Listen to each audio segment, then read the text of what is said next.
इतिहासकै सबैभन्दा खतरनाक महासङ्कट मौसमी चक्र नेपाल आउँदै भीषण बाढी र पहिरो हिमताल फुट्ने जोखिम।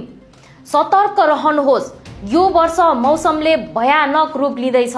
एउटै मौसमी चक्रले नेपाल सहित विश्वभरका करोडौं मानिसको ज्यान लिन सक्ने गरी इतिहासकै सबैभन्दा खतरनाक महासङ्कट मेगा एल निनो आउँदैछ। एल निनो भनेको एउटा यस्तो प्राकृतिक प्रक्रिया हो जहाँ प्रशान्त महासागरको पानी अस्वाभाविक रूपमा तातिन्छ। पानी त्यहाँ तातिन्छ तर यसले पुरै विश्वको मौसमको सिस्टम नै बिगारिदिन्छ। सन् 1877 मा जब सुपर एल निनो आएको थियो, भारत र चीन सहितका देशमा 2 करोड भन्दा बढी मानिसले भोकमरी र खडेरीका कारण ज्यान गुमाएका थिए। यता विज्ञहरूले नेपालमा मुख्य गरी 3 वटा ठूला सङ्कट आउने चेतावनी दिएका छन्। अत्याधिक गर्मीले हिमालमा हिउँ छिटो पक्लने, मनसुनको अन्त्यतिर 81 भीषण बाढी पहिरो आउने र हिमताल फुट्ने जोखिम छ। यसले नेपाल मात्र होइन विश्वको मौसम प्रणालीलाई तहस नहस बनाइदिन्छ। नेपाल कृषि प्रधान देश हो। हाम्रो खेतीपाती पूर्ण रूपमा बर्खा मनसुनमा निर्भर छ।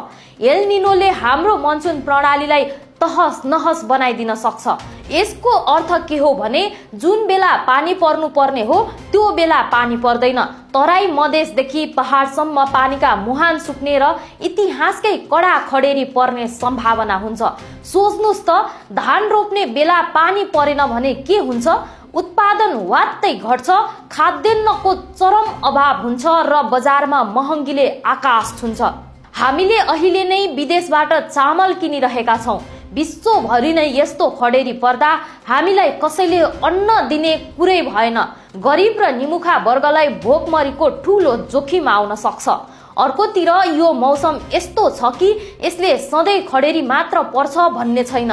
क्लाउड ब्रस्ट हुने अर्थात् एकै पटक मुसलधारे पानी परेर मेलम्चीमा जस्तै अप्रत्याशित र भयानक बाढी पहिरो आउने खतरा पनि त्यत्तिकै रहन्छ। विगतमा यस्ता घटना हुँदा पूर्व सूचना हुँदैन थियो र धेरैको ज्यान जान्थ्यो। अहिले वैज्ञानिकहरूले 6 महिना अघि नै चेतावनी दिइरहेका छन्। सामान्य पानी पर्दा त काठमाडौँ डुब्छ, सडक भत्किन्छन्, तर मेगा एल निनोको बाढी रोक्ने हाम्रो नेपालको विपद व्यवस्थापनको तयारी अहिले केही छैन। यसर्थ सरकारवालाको ध्यान जान जरुरी छ। होइन भने विपद आएपछि हेलिकप्टरमा गएर सरकारले चाउचाउ बाँड्ने बाहेक केही गर्न सक्दैन।